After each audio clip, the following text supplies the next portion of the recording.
I know that a lot of people don't want to take risks because they're not sure of the outcome and they feel like there's so much at stake. It's like if I take this risk, if I do this thing and I can't see the outcome yet, I don't know how it's going to turn out. People are afraid of failure. What if it doesn't work out? What if it doesn't go the way that I thought it was going to go? And also people are also afraid of success. What if it does work out? And what if I can't hold for it? What if I can't be responsible with that kind of success? I was pretty upset. And I'm like, I'm not going to allow my boss to dictate my time ever again. And I Mhm. literally retired from engineering and said, I'm going to do this. But really, it's up to us to be bold enough to say that I'm worthy of creating a new norm.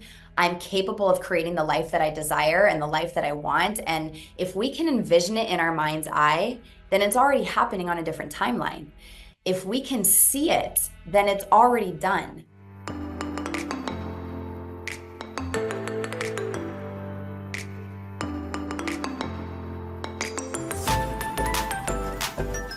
From survival mode to a lot of traumas to becoming a shiny star, not only in her personal life, but for other people. So welcome, Jenna. How are you today?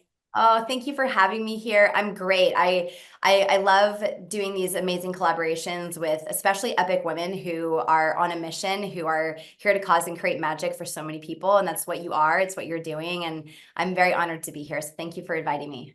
It's my pleasure. It's my pleasure. I know that you have so much to share with the world, from leadership to music to stories. And I think I want to start there because one thing that really like surprised me about you is how you have taken these almost death experience and it shifted your life. So you went to having these experience at a very young age, and now you have become another person. And I think that a lot of people, for inspiration and many other reasons, should hear about this story. Can you share with us?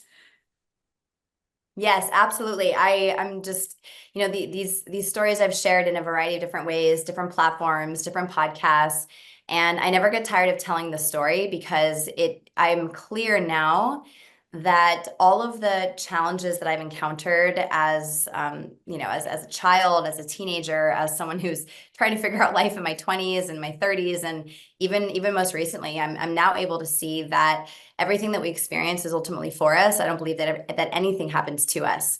I believe that everything that we experience is for our highest good. It's for our development as a leader. It's for our development as someone who is here to live something that is meaningful and make a purpose ultimately come to life. And that at the end of the day is up to us. And we're not defined by the events in our life. We're defined by the way that we respond to every event that we encounter.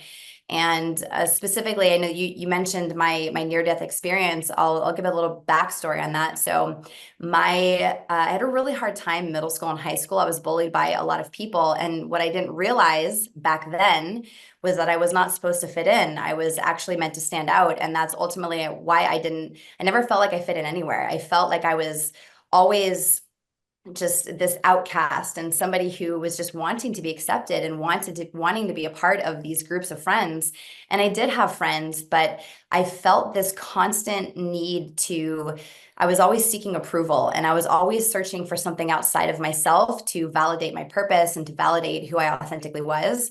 And that was also part of my life's work. It was part of my life's curriculum to really understand that who I am and who I've always been is worthy and complete and whole and amazing and absolutely unstoppable. And so these experiences that I encountered in my younger age, I found it very, very difficult. And also I didn't really have the faculty. I didn't have access to emotional intelligence tools.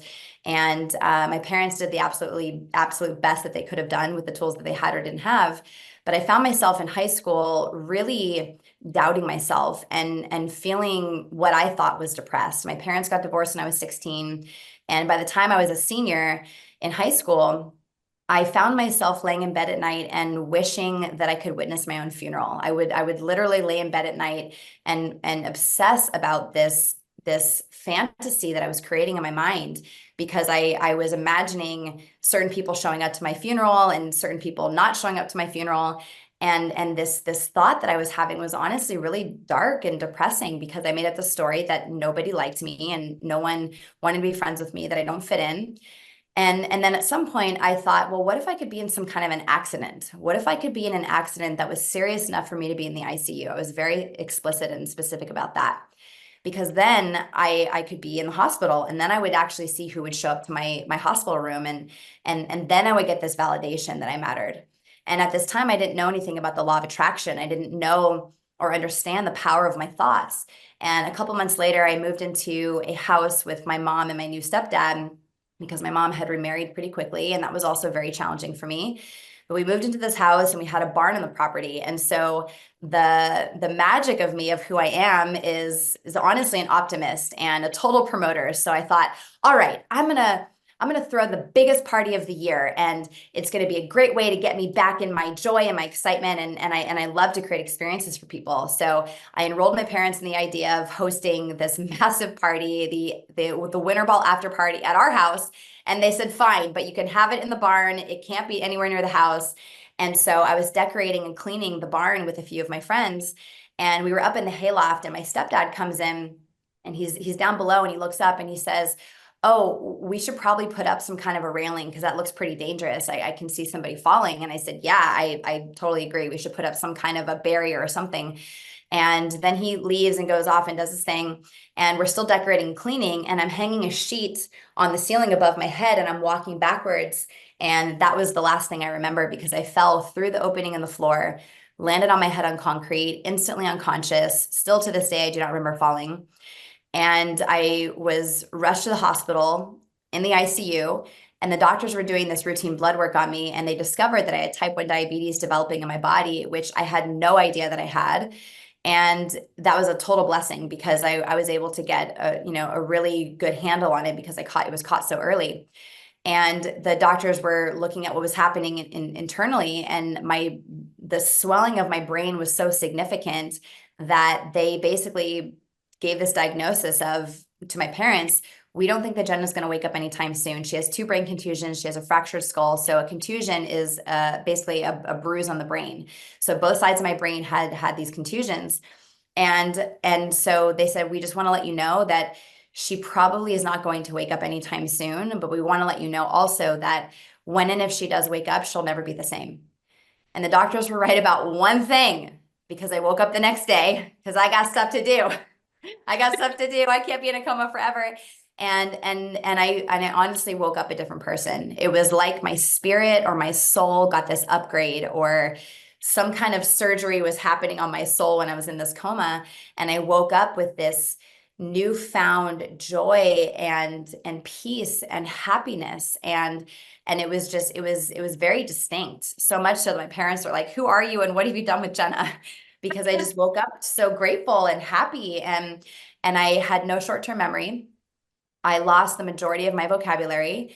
So what that meant was I got to relearn how to read and write and put my thoughts into words. And at one point, that was a strength for me.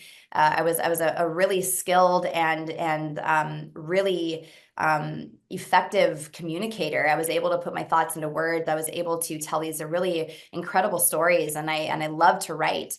And so that then became a weakness of mine. And so that was a really big challenge for me. But I ultimately got what I asked for, because they had so many people showing up to my hospital room, they had to send people away. I had the bullies, quote unquote, show up with flowers. I had friends ditching school to come see me. I had people flying in from all over the country to show their love and support. And so I got this external validation, what I was ultimately seeking. But that wasn't even an external thing. That was always present. People actually did love and appreciate me. But it really took this I needed a bump on my head to literally see this and experience this firsthand. The authentic self just wake up. The outlier was acting up, right? Because it was right there. It's just your thoughts were not allowing the amazing Jenna to come out, and you just discover through an accident, right? By attracting this with thoughts, you discover who is Jenna, and you allow her to come out. Mm-hmm. And I think that a lot of people don't need to have that kind of experiences. It just take one moment to awake to a really, really significant life, a life that is worth, right, living. And one of the things that you love is expression. And I consider you an artist of life, an artist of thoughts, and an artist to inspire and bring life to people's life. And I have seen some of the things that you do for people, including music. Music is inspirational. And I know you have some great new projects coming. Can you share what's coming for your music? Yeah, well, my music, this is something that was a dream of mine when I was 6. I wanted to have a band called the Burning Logs. And my parents didn't really they didn't provide the stewardship to really bring that vision to life. And I just kind of put that to the side. And then I became an overachiever, and that was really kind of a part of the making of who I became. And so I also learned that my accomplishments, my accolades do not validate who I am. And so I got to learn that also. But really that resilience that I really learned, because when I woke up from this coma, the doctors, and I'm piecing this all together, so I'll kind of go back a little bit, but the doctors basically said, when now that Jenna has woken up, she only has 1 semester left of high school. We don't think she should even try to finish on time. And I remember this conversation like it was yesterday. I don't remember a lot for about a year after waking up from this coma, but I will never forget this conversation. We don't think Jenna should even try to finish high school on time. It's going to be way too stressful. And I'm like, excuse me. I couldn't put my thoughts into words yet, but I remember feeling this, you don't believe in me, just watch me do it. And I said to myself, I am going to graduate on time. So I applied myself. I was out of school for 3 weeks, and I went back to school, and I just busted my butt, and I worked, and I really developed this muscle of resilience. And so that's really how I learned to overcome anything. And so I did graduate from high school on time with the highest GPA that I'd ever had, because I really put my attention on that. And I never really cared about my grades before that. And so I learned that anything is possible, and it really got me on this path to overcoming anything, and also being an advocate for people and using my voice as an instrument to support people and knowing they can cause and create anything. And because of the diagnosis of diabetes, I became really passionate about fitness and health and wellness. And that's what put me on the path to becoming a personal trainer. And I worked with people. My first private client when I was 23 was Ben Stiller. And then Mark Hoppus from Blink-182, Jeremy Piven, Katy Perry, the founders of Guess. So really incredible people, even princesses from Saudi Arabia. So the kind of clientele that I was attracting, because I was putting my purpose in action, it really created such a beautiful environment for myself. And still this whole vision of becoming an artist or a performer was kind of just always in the background. And I wound up getting really deeply involved in leadership. And my husband and I now have a company. We've served about 4,000 people from all over the world in the last 8 years, where we've really supported them in being all that they want to be, and knowing that it's not too late to live your vision. And of course, fast forward, I've got, I've supported all these people in living their visions. And I had this deep desire to create and produce manifestation tracks, music that was going to inspire people. And so this is right before I gave birth to my first son, about a little over 5 years ago. And I was like, oh, what if I created this abundance course for women, this 4-week abundance course? I was doing 5 weeks, and I had all this creativity moving through me. And I'm like, what if I create this abundance course for women, and I'll make these tracks, these abundance tracks, and I'll design the curriculum all around these tracks to come through me. And so I went into the studio and channeled these tracks. And there were 4 distinct tracks, and I just went to the studio, spoke into the mic. I didn't practice, I didn't have notes. I just channeled this medicine for people, and had a producer make music to go with what came through me. And they were good. They're not great. They're definitely not as good as they are now, but they worked, and I loved them. And then when I was pregnant with my second son, I had this desire to make them Spotify and iTunes worthy. And so I went back to the same producer, and I said, listen, I want to have bass and drums and music. I want them to be extraordinary. I want people all over the world to feel this music. And so he said, say no more.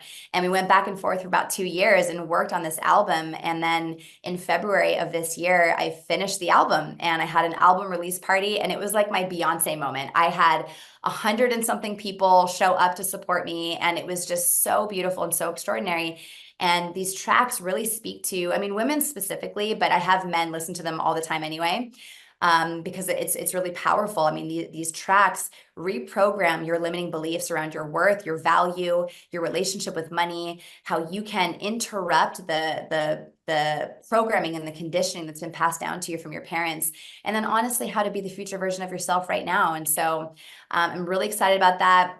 I have an agent, I have a manager. She managed Miley Cyrus for 10 years, and she wants to represent my music. And so it's when you are living your vision and you are putting in action the things that you want to have happen. When you take that kind of action, you put out this frequency out into the world that celebrates your vision, and the universe is always conspiring to have your vision come to life. It just really takes you being willing to take action on that. And so I'm now focusing on my music career, and it feels so good because I know that it's my time. I know that I wasn't spiritually, mentally ready to enter the music industry because it's a beast, and I wasn't ready for that back then. But now I have this wisdom and this light inside of me that is ready to take on an industry like that. Wow. Gina, Jenna, why music? What really caught up your heart in such a way to decide that music was going to be your vehicle of the highest expression of yourself and your experiences? Well, music has supported me in some of my toughest times in life.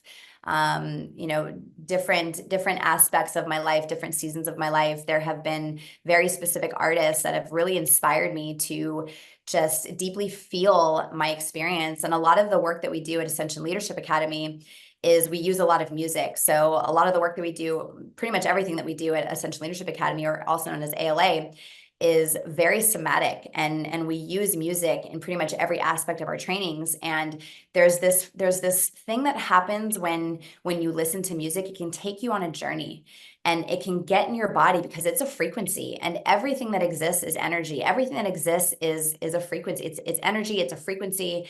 And when you can allow yourself to be carried through and take it on a journey with the vehicle of music, it can get in your DNA. It can completely change your life. I mean, I've had people say that my music has changed their life, or changed their relationship with money, or changed their relationship with themselves. And I have mothers sending me messages every day saying that they play a few of my songs every single morning for their kids on the way to school.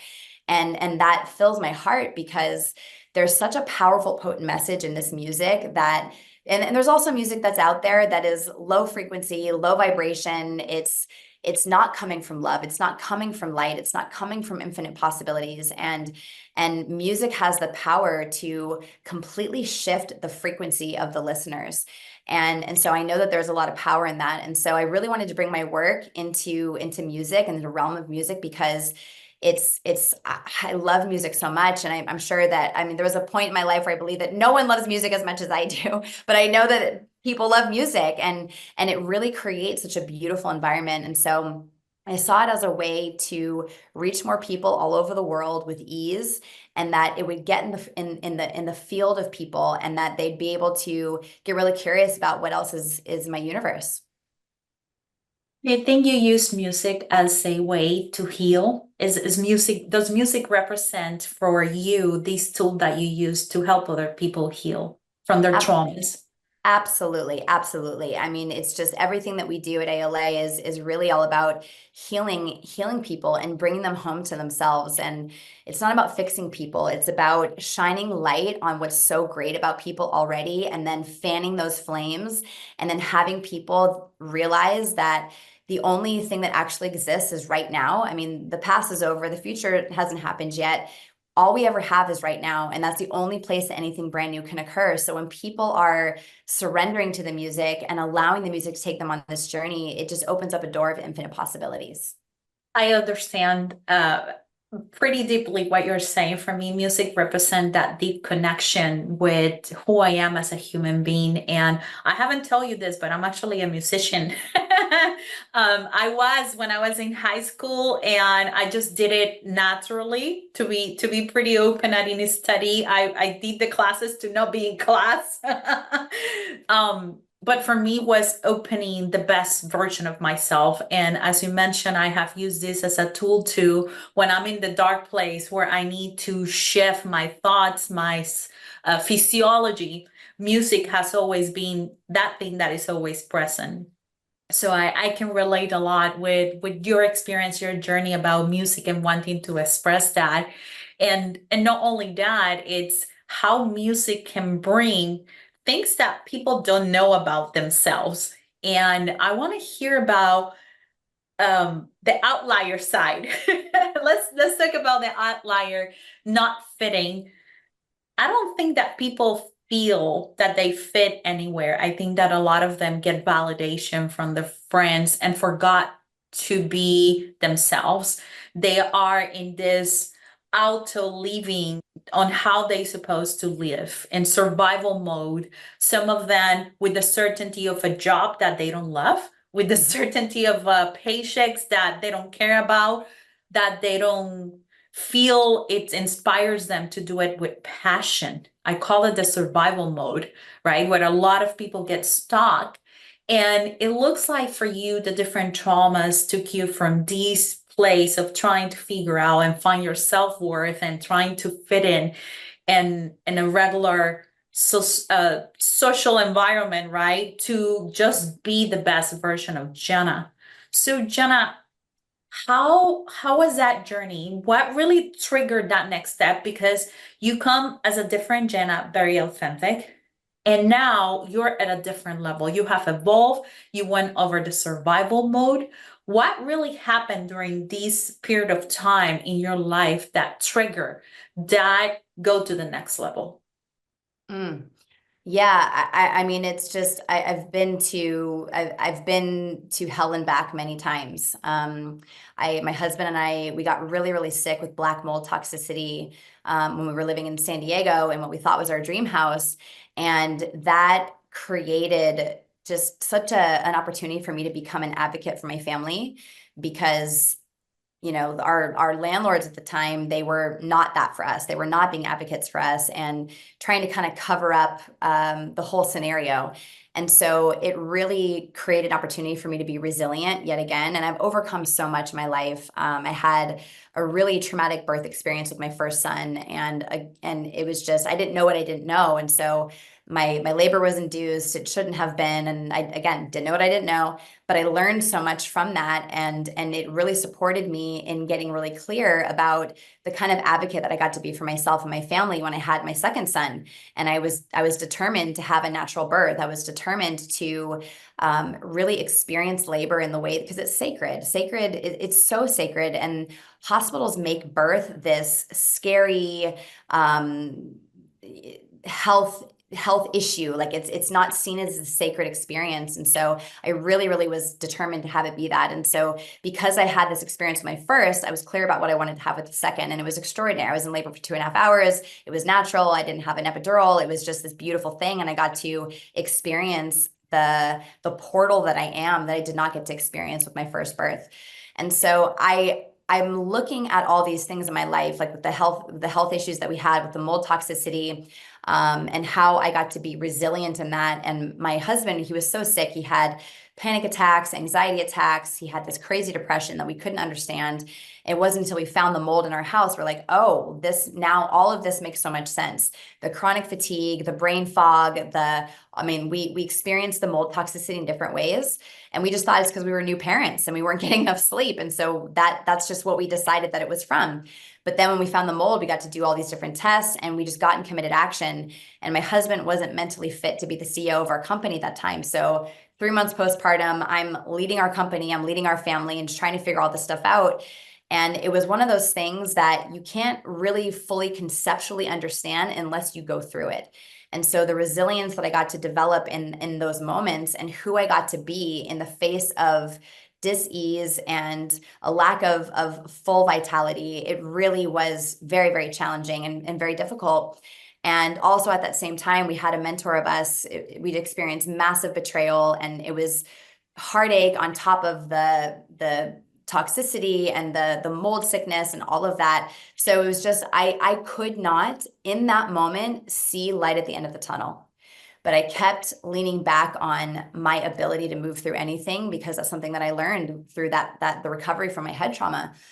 And because I've had these multiple experiences, that in the moment, I could have allowed it to take me under. I could have allowed it to take me out. But again, what I intrinsically know is that it's not the events that shape us, it's the way that we respond to these events that ultimately develop us as people. And because of that, I know that I'm able to move through anything. I know that I have access to literally everything and anything, all the resources that I need to have it all happen. And it's the choice to trust that makes life so much easier. And everything always works out. I mean, I'm sure that you know this, that you've made it through 100% of your worst days. All of you listening, you've made it through 100% of your worst days. You are breathing, you are living, everything is fine, even though you've probably had these moments where you're not quite sure how you're going to make it through. You're not sure how you're going to get through it. But there's this essence, like the true essence of who you are is what carries you through. And if we can remember that we are unstoppable, we are unlimited, there are infinite possibilities available to us at any given moment. When we can remember that, life becomes so much easier. Oh, yes, for sure. I remember that I have a little philosophy when I was going through tough times, and it's like, I just needed to make one more dream reality. No matter what happened in the world, I just needed one more dream every day. And that helped me to grow through many challenges, as you mentioned, and in regards to different difficulties in the business side. And as you mentioned, like, people see the success, they don't see the journey and the resilience that we built in and who we become in order to go and be the person we want to be, to express who we are. And I think that that's one of the things I'm hearing here. It's a topic, or it's a theme of resiliency. And I think that the universe gave you a lot of opportunities for that in resiliency. And I think that a lot of people also is afraid of the unexpected things. Sure. How do you manage? I can think about, for example, a moment in my life where I decide to retire from engineering with the only plan in mind to make money in real estate and enjoy the mission, right? And I saw $35 on my account. I don't know where to go. I almost get a job, but it was that philosophy of one more dream that drew me through, right? It was the strength, the resilience that I knew I can make it. And that's the only thing I can say to myself. But for you, like, how do you manage, and what do you advise? Let me ask it this way. What do you advise to the people out there that have made a commitment to maybe leave the certainty behind and do new things? What do you recommend to them to get out of the survival mode and allow the best version of themselves to express? Mm. I know that a lot of people don't want to take risks because they're not sure of the outcome, and they feel like there's so much at stake. It's like, if I take this risk, if I do this thing and I can't see the outcome yet, I don't know how it's going to turn out. People are afraid of failure. What if it doesn't work out? What if it doesn't go the way that I thought it was going to go? And also, people are also afraid of success. What if it does work out? And what if I can't hold for it? What if I can't be responsible with that kind of success? And people create, we all, and I've done this too. I mean, I'm a human being. If any human being is listening to this, we've all done this before. We try to do what's safe because we feel like what we know is the safest thing. But what we know cannot take us to the next level. What we know, whatever has gotten us to this place, will not carry us to the next level. So we've got to be willing to be a version of ourselves we've never been before, so that we can start to do things in a brand new way that we've never done before, so that we can have the life that we've always dreamed of. And humans often operate from this place of, I need to have X in order for me to feel a certain way, so then I can then do these things. It's like this be do have is the answer to all of it. You got to be the true essence of who you are, so you can start doing things in a different way, so you can ultimately have what you want. But we kind of gauge our ways of being, the outcome, based on what we have. And if we're always going to be governed by what we have in order to be what we ultimately want, then we're always going to be stuck in this safe zone. And we've got to be willing to take a risk. I actually believe that the safest thing to do is to take risk after risk after risk. Because if we're always operating from within these parameters that we've created for ourselves, We got to know that that's only our ego trying to keep our inner child safe. Because maybe when we were younger, there was a lot of scarcity in our childhood, the way that our family dealt with money or the way that our family lived their lives. That's the reference point that we have. That's the example that we were given when we were growing up. So we oftentimes don't know another way. But really, it's up to us to be bold enough to say that I'm worthy of creating a new norm. I'm capable of creating the life that I desire and the life that I want. And if we can envision it in our mind's eye, then it's already happening on a different timeline. If we can see it, then it's already done. We just get to be the frequency of that imagination, that whole vision that we have in our mind, so that we can actually collapse that timeline or even jump timelines. And so it really is, at the end of the day, up to you to actually take action on the dream life that you want. It's not going to happen on its own. Yes, of course, God is going to come in and God's going to support, and the creator and your and the universe and all of that. That's the frequency. That's the infinite possibilities. We just get to be caught up to that. And really, our choices, the words that we speak, the thoughts that we have, the actions that we take, if we can have all of that be in harmony, life becomes so much easier. I love that word of harmony. I call it alignment, the alignment between your thoughts, your brain, your heart, your mission. And when that happens, it's powerful to the point that it's scary because things manifest pretty quick. And then the next time that happens to you, you're like, oh, I need to think about this next time better, right? Because you understand the power of alignment or harmony in your life and how you break through the cage of living in this safe environment when what we are really doing is putting ourselves in a cage. So for me, was that freedom, financial desire plus free time to be able to do other things. I spent a time with my mother that at the time when I made the decision, my mother was going through cancer. And when that happened and I could not go in certain time, I was pretty upset. And I'm like, I'm not going to allow my boss to dictate my time ever again. And I literally retired from engineering and said, I'm going to do this.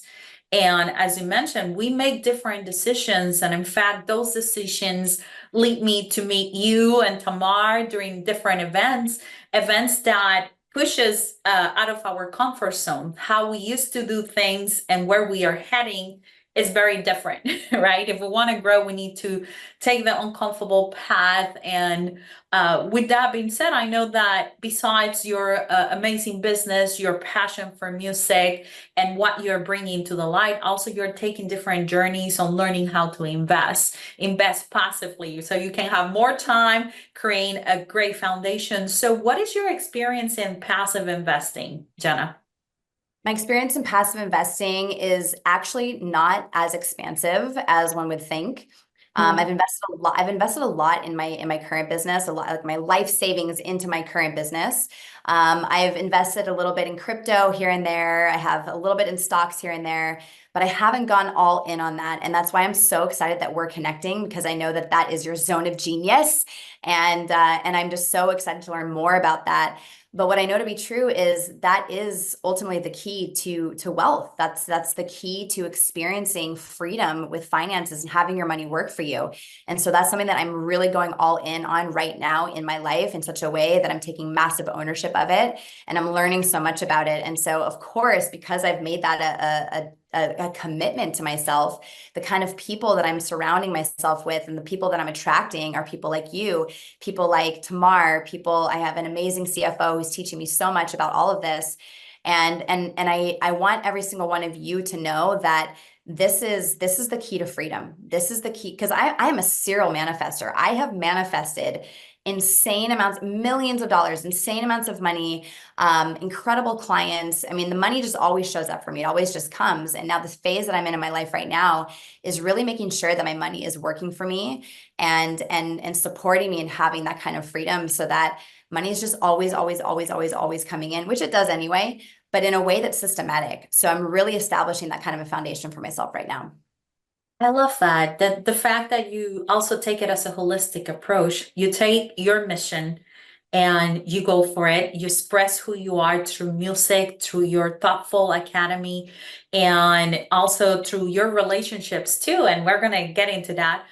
But also you say, I deserve that money works for me. And I want to really lead this abundance to a place where I say where my money wants to go. And I say, this is how much money I want my money to work for. So that's a really incredible experience, getting that financial freedom, because I think that a lot of people get stuck on that. How is that going to survive?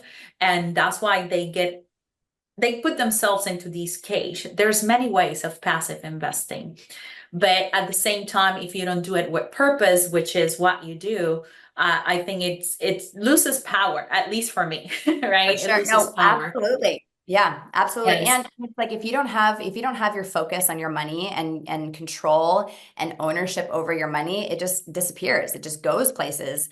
And so I think that it's one of the most important things that anybody can do is to take that level of ownership with their money and really make sure that they are in charge of it, that they are the CEO of their finances, and that they have that deep, loving, intimate relationship with their money in that way.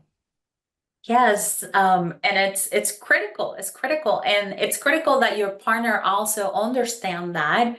And I think that talking about harmony, partnership, I think that you also manifested the love of your life. Tell me about that story, because I'm very curious. Oh my goodness. Yes. It's so funny because I was again, at this time in my life, in my 20s, I was searching for my partner. I was on this mission. I was on a hunt. And my masculine doing this energy worked really well for me in a lot of aspects of my business. It's how I got all these great clients and really just established myself as one of the most sought after personal trainers for celebrities in Los Angeles for many years. And I tried to kind of translate that frequency and that energy and this pursuit for my person. And what I didn't realize at the time was, of course, opposites attract. And if you really understand polarity, if you take two magnets, a positive and a positive don't connect. The positive and the negative, they do attack, they connect like magnets. And so it's the same in relationship. And so I was looking for my person, I was hunting, I was on this pursuit, and I kept manifesting these very feminine men that were not the kind of man I saw myself with. And I said, okay, at some point, I got to make some kind of a change. And the story I kept telling myself was, I keep picking the wrong guys, all the good ones are taken or they're gay. I mean, there are no good ones left. And so, of course, because I had that belief, I kept attracting more of that, more evidence so that I could be right about that. And I wound up going through a somatic training called Grace, which is something that we actually offer at Ascension Leadership Academy, that really had me understand the power of masculine and feminine and knowing when to be in my feminine and also feel safe in it, because I didn't feel safe in my feminine energy. I made up all these stories that women, you can't trust women, and women meant feminine, which is not true. That feminine energy is unattractive, that it's all these things. And I just didn't have that understanding about it. And in this training, I'll never forget this for the rest of my life, because I've literally done this training 20 times over the last 12 years. It's just been such a practice. It's like church. I just keep going back. I'm like, I need to have these reminders. It's the work is never done. So the first time I was in Grace, I raised my hand and I said, Krista, I don't understand. I know that I'm a catch. I know that I'm amazing. I'm successful. I'm smart. I'm pretty. I'm funny. I just look, where is my guy? And she leans in and she looks at me and she says, stop doing this. And my mind exploded. I go, oh, okay. So this masculine energy is not going to attract the partner I want. Got it. Noted. Thank you. So in that training, I was journaling about all these learnings that I was having. And I powerfully declared, I wrote this in my journal. I said, I'm worthy of being found. I'm not going to search for my person anymore. My person's going to find me this year. And I also proudly declared it out loud to the universe. And then 3 days later, Brad found me on Match.com. Whoa.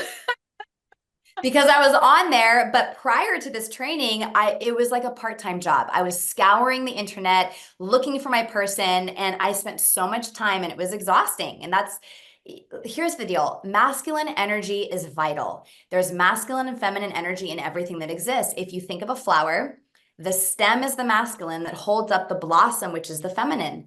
And what does the blossom do? It just exists. It shines. It doesn't do anything except be itself. And so that stem is something that we really get to be really grateful for. So I love my masculine energy, but I've learned how to how to be very laser focused with the masculine and then transition into the feminine. So get the stuff done, do it, and then set it down and trust and surrender and allow and attract and be that magnet that you are. And so I found a lot of strength in my feminine. And so I love to play with both. They're both very important. And really understanding polarity has been a massive, massive upgrade in my business, in the kind of community that I have. It's the way that I operate in my relationship. And so now these teachings have been the centerpiece of my relationship with Brad, because he's also done the men's version of this called Warriors Council. And so we're able to anchor into these moments when if we're both in our masculine and neither of us is willing to budge, then that's when we have our biggest breakdowns. And so it's learning how to soften, how to surrender, how to set down the armor, and just be the piece that I want to see. Oh, that's for sure. I think that's one of my biggest struggles too, how to turn off the masculine energy when I'm with my romantic partner. And sometimes it creates problems because even how I answer, I catch myself saying something very masculine and I'm like, and my partner has been gracious enough that he knows how to manage me when I get into that state, and he knows, and I'm like, thank you, honey. So we have our little games that we do Yes. that help us, but it's so important because sometimes I also come on my feminine energy in a moment that requires a masculine energy on my business to be a straight shooter because we need to get things done. There's no time to do A, B, C, D at this moment, and learning that balance and applying that when to use what, it's challenging. And then going home and expressing who we are, it's another challenge for us. And do you have any particular activities or tips or advice for couples, especially if they're working together? Because sometimes, it can be it can be challenging. So, what's your recipe for that? Oh my goodness. I mean, the biggest thing for me in those moments is really being able to, we just always come back to our love. We've had many challenges in our time together. I mean, he's not the same man that I married. I'm certainly not the same woman that he married. We've grown so much as individuals and also so much as a couple. But the biggest thing that always supports us is anchoring back in our love. We ultimately want the same thing. We both want passion and sensuality, connection, intimacy. We both want that. We oftentimes arrive in those places differently, and we have different love languages. So it's always reminding him of what my love language is and also remembering what his is. And we've really been so practiced in that. And it's also, of course, the ego wants you to receive love in the way that you want to receive it. And so, of course, my love language is affirmations, and Brad, his love language is physical touch. And so if we're getting ready to go on a date and he doesn't automatically say, wow, babe, you look hot. Like, woo, look at my woman. I mean, look at, this is my wife. So if I'm not getting that in the moment, because he's also very analytical, he's in his head a lot, and I'm not, I'm in my head, but because I have big vision, I'm a total promoter. So we're very opposite in a lot of ways, but that is what has us be balanced. And so if I'm not getting what I need from him in the moment, I'll say, babe, what do you think about my outfit? And I'm not going to be, if I'm pissy about it, I'm like, hello, look at this greatness that is standing before you. So I'm playful, and because my authentic self, I'll still get the acknowledgement. I'll still get that from him. My ego wants it to be in a very specific way. My ego wants him to be like when I come home and I get my nails done, I want him to look at my, I don't know if you've ever seen this reel. It's like this joke where how I want my husband to respond to my nails, and he spits out his water and he opens the door and he's like, look at my wife's nails, everybody. But it's we're all so different. Men and women, we're so different. So Yes. I literally just be playful. I'm playful. I'm magnetic about it. And I do a little posture, a little pose. Babe, what do you think about my outfit? And he's like, whoa, babe, you look hot. So I'm still getting what I ultimately desire, not the way that my ego wants it, but I'm getting ultimately what I desire and what I want. And it's also a reminder because I'm playful with him. And he wants that kind of playfulness. He wants that kind of sensuality and that kind of passion. And so I remember what I ultimately want, which is ultimately the same thing that he wants, which is that kind of connection. I just find a way to bridge that gap versus collect evidence around it. Well, he doesn't know my love language, and he's been married to me long enough, and shouldn't he know by now? And shouldn't he know that if I've spent an hour getting ready, he should automatically know to just give me that compliment right away? And I've set that down because there's so much energy that goes into the need to be right. And I would Yes. rather, if I'm right, then he's wrong. And so that right, wrong, good, bad, better, worse, that whole dynamic, it just creates ongoing havoc and breakdown in relationship. And I don't want that. I've been committed to remembering what I ultimately want, which is a frequency and a dynamic of play and fun and aliveness. And so I just meet him in that place and ultimately get what I want in the end anyway. So it works out for both of us. That's amazing. The should have, the could have, right? To Yes. from there to really going back to love. And I love that fact because it's one of my philosophies too. Getting back to love, it's what allows you to express your heart, your vision, and in fact create that harmony that you need to express who you are, especially for those people who are the most important in our lives. So it's wonderful, wonderful experiences sharing out there with everyone listening. So and one more thing before we forgot, Jenna, how can people or how can women and other people find the magical music, right? That create that harmony in our lives?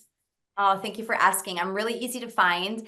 I am the only Jenna Phillips Ballard in the whole universe. There is not another one. There are a lot of Jenna Phillipses, a lot of Jenna Ballards, but there's only one Jenna Phillips Ballard. I'm super easy to find everywhere on social media. My website is jennaphillipsballard.com. You can go to Spotify or iTunes, Jenna Phillips Ballard. You can find all my music there and more to come. So keep your eyes peeled and your ears open for all the cool excitement and all the projects that are coming in store up ahead. I'm so excited for you. I'm so looking forward to catch your spark and see that bonfire expressing, Jenna. Thank you so much for being with us today. And I'm looking forward for everybody to hear their comments below about the interviews and other things that you want to know about Jenna. Take care. Thank you so much. Great to be here.